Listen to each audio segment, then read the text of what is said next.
Hello, ladies and gentlemen. Welcome back to the channel. It's me, spongeyT here, and how you doing? How you doing? I stole it from Papa Me, but I am good. I am just a little tired getting off work here, or not getting off work. I've been off work for a minute. Just been procrastinating. No, I've been working on getting details for this video. Before I even start, I would just like to start that I'm not trying to be um starting any problems or any commotion or whatnot, because this is a pretty controversial person we're speaking about, and a lot of people have information and misinformation. And I would like to know that a lot of this is has a lot of backing to a lot of things I say. I am one that does not eat Kool-Aid, or there's a lot of people that take that many ways, but I'm not here to be divisive and cause more division. We need more unison for a lot of things, but today I'll be um, looking at the impact of Trump's policies on many different factors or whatnot. Like, to me, it's not going to be more opinion. It's going to be more. It's There is some opinion, but not very much. To me, it's more of an overlook with the absolute, you know, stuff that is there. But when it comes to American politics, for our time, for my entire childhood, basically, Trump has been polarizing this entire area. When he first ran, when I was in middle school, Jesus Christ, his whole thing was border security and putting American interests first and whatnot. And that's been a thing for a long time, cutting taxes. But he runs off a lot of nonsense. Sorry, not nonsense, but like the thing that gets you to that victory.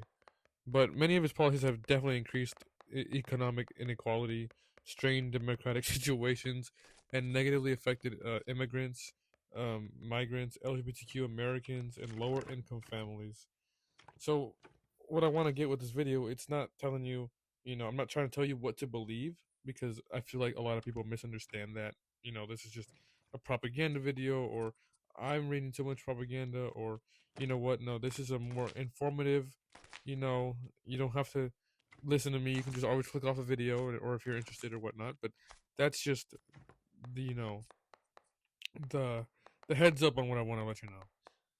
But we'll examine Trump's administration and how this second administration of many workforce personnel has done, and the effects of the policies and experts disagree with whenever possible. Um, we'll rely on the government reports, court rulings, peer-reviewed research, and reporting from organizations with established editorial standards. Sorry. Um, where was I? I accidentally clicked the button on this microphone that you connect to the phone.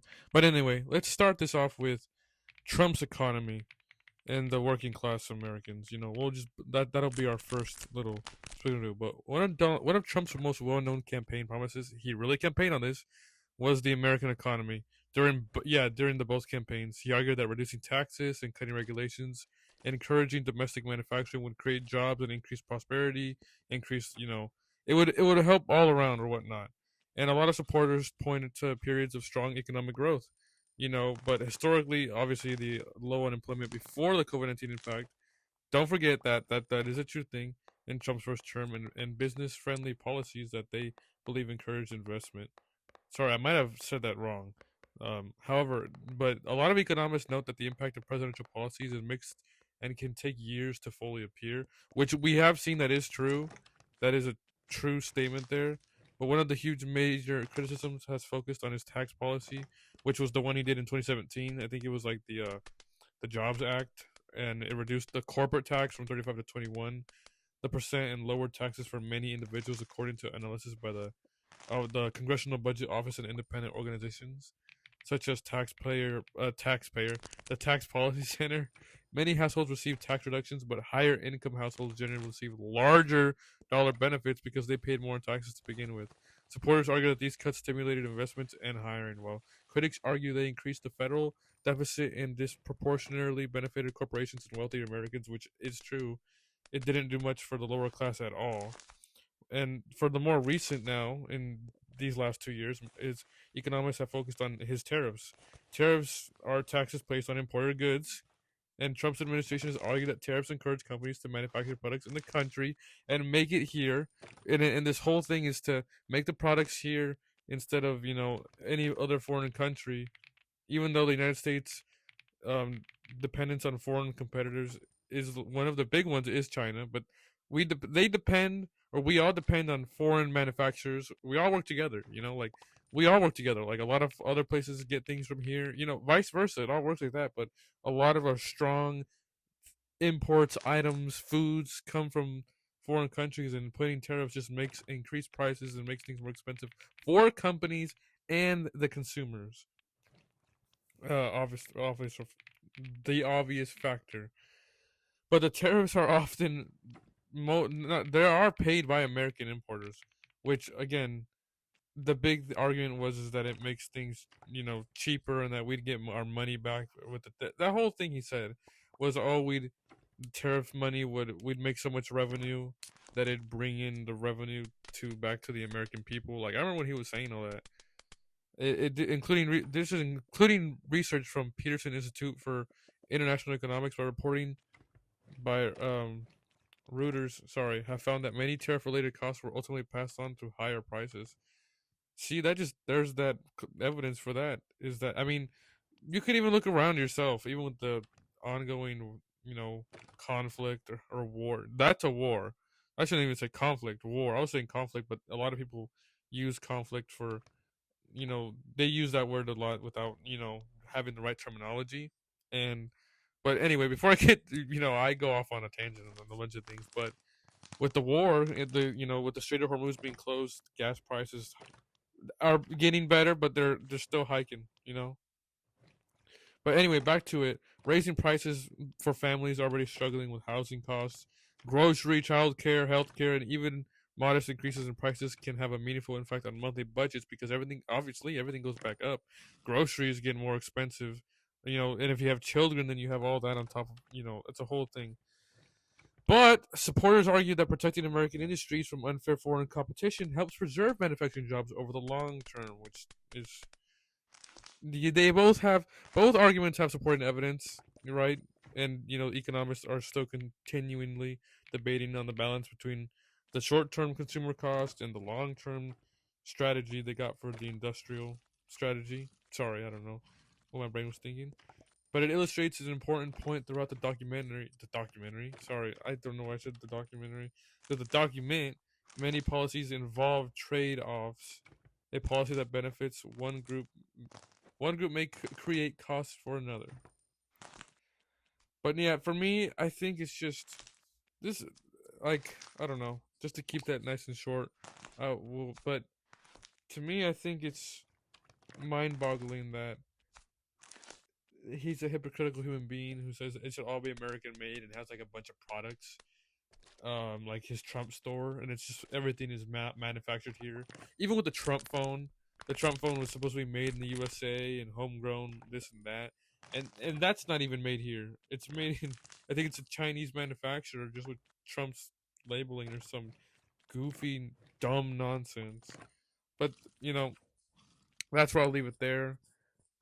Section 2 is definitely a much more sensitive topic that I will get into, which is immigration and how the handling of ICE. There's been many issues defined under Trump's, immigration nonsense and in this new wave of administration in these last 2 years. He's consistently argued for years now for stronger law enforcement at the border and have more security, to stop national security risks and reduce illegal border crossings and ensure like proper immigration laws are enforced fairly. Um, Trump's administration has definitely expanded immigration enforcement efforts across this 50 the blue states, I should say. He's increased deportation operations and customs enforcement. Um, it's been in one really, I say messed up situation of how they've handled it. They've prioritized border enforcement in many situations. Many supporters argue that these actions uphold the rule of law and discourage unlawful immigration. which to me is, again, some critics agree that countries have rights to enforce immigration laws, but argue that the way that enforcement has been carried out has sometimes affected people. Not even sometimes, it has affected people beyond those accused crimes. Because I will sit here and tell you that every single immigrant here, most of them, just because there's bad apples everywhere. There's bad apples in every race, in every religion, in every whatever color you are. There is always bad apples in anywhere, and we shouldn't have to supporters shouldn't have to see them one bad apple and see everyone as a bad apple. It's disgraceful. It's to me it's insane how there can be that belief and mind system about people that are not from here, and it's just it affects families when someone gets detained. I don't like a lot of these um, people are getting detained for crimes that they committed 20 plus years ago, and they're minor things too, and they're getting, you know, put in a detention center, and then most of them lost days, confused, scared. English isn't their first language, and all they are here for is most of them have families. They're here to work and support themselves and their families and take care of themselves. That's literally it. There's no harm in that. There is no harm. There are many goddamn homegrown, horrible human beings that deserve real, jail time and stuff like that. And I feel like there's such a weird treatment of difference. Civil rights organizations, immigration attorneys, and some faith leaders documented cases involving long-term residents. That have already because there's many that have already been here for more than 2 to 3 decades and have their families, and a lot of them you have pending legal proceedings who are who get detained during enforcement, and it screws up that whole thing, and it sets them back. And it's a whole nother thing if you get detained, because then you gotta have money for the lawyers, money for all that whole thing. It's a whole mess. The Human Rights Watch, the American Immigration Council, and the numerous court filings have described instances where children experienced emotional. Yeah, many children. Like I just saw a video yesterday of they're taking away the mom, and the little girl's just holding on to her, and I'm just like, how in your right mind do you think that is okay? It's so much emotional trauma for the family. It's disgusting. It's distasteful. Government data. A lot of government data shows that millions of American children live in households where at least one parent is an immigrant. When enforcement actions separate families, the effects can include a huge financial hardship on one parent, of course, and instability for housing and education interruptions, and insane mental health challenges for the adults and the children. There are supporters of stricter enforcement respond that immigration laws must be enforced consistently and argue that exceptions can weaken the credibility of legal immigration systems, which is just flat out stupid. So flat out stupid when you're out in the states just hunting and camping on the way of for your actual targets and stuff. It's just distasteful. The debate, therefore, is not usually about whether immigration laws should exist. It is often always more about the enforced and what humanitarian protections should accompany enforcement, which is just uh, understanding that the competing perspectives is essential to having an informed discussion. And to me, uh, I don't know. This one hits home because of the immigration system for me. There's definitely a lot of problems. Like we've already lost 2 American citizens, to ICE that could have been literally never should have happened if these people were actually under control by a real, person who knows how to handle these things. Like, I won't even. I'll speak about them, but I just can't speak too much because it just gets me hyped up. Because it's like, this is. I'm gonna conclude this video. But to me, it's with the immigration stuff. I think it's just insane that it's just a lot of people that have been here for decades either don't have a criminal record and get taken and don't get a proper due process, and it becomes this whole scenario. And in the detention centers where they're pressuring, and they have them in a facility where they to feel pressured to self-deport, and if you self-deport, which I don't believe you should, because you get a 10-year ban from being able to do anything to try to re-enter the United States, which I think is diabolical because a lot of these people have their families. A lot of people have fears. Kids have fears that they're gonna go to school and they're not gonna come back home because their pops or mom got scooped up at school at their job or whatnot. That shouldn't be a thing. I think it's just distasteful. I don't understand how you can support a government that does those things. Same thing for the economics. How can you support a president that's increasing the um I should say everything, increasing tensions with other countries, increasing prices with bills and choices, like cutting the Medicare. That's going to affect many Americans that are on that. And it's just, to me, it's just, I don't get how you can see that and think that that is okay. It's not that you need an evaluation on your thinking. I feel like you need to get out of that scared bubble to really understand how it really is.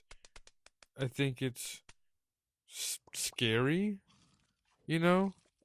To me, I think scary because it's like there's a lot of people that are misinformed and truly believe a lot of these things are real and not real, or real or not real, or believe real propaganda, which scares me.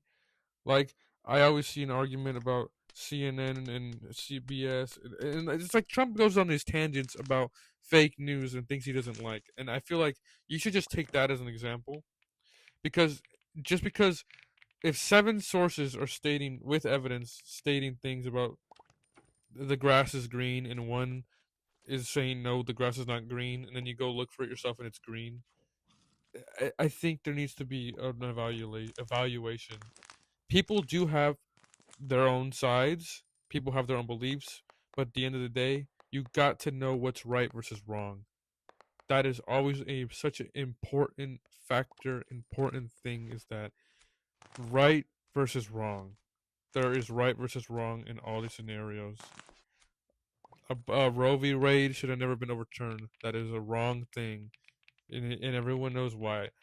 There's everyone should have their choice for that because that's a right versus wrong thing. Cutting SNAP benefits or taking away SNAP benefits for low income families and children, that is a wrong. There should be a right and wrong. You should not be able to see that or have excuses. I'm tired of seeing people when they get interviewed like, oh, well, he did this for a reason, or it's just, that's not right. Made up excuses for things that are not okay is just, you know. But anyway, I hope you guys enjoyed this video. I know I'm trying to make not trying to making it a long video. I really try to keep it short. Um, if I missed anything, let me know. I know I was pretty all over the place.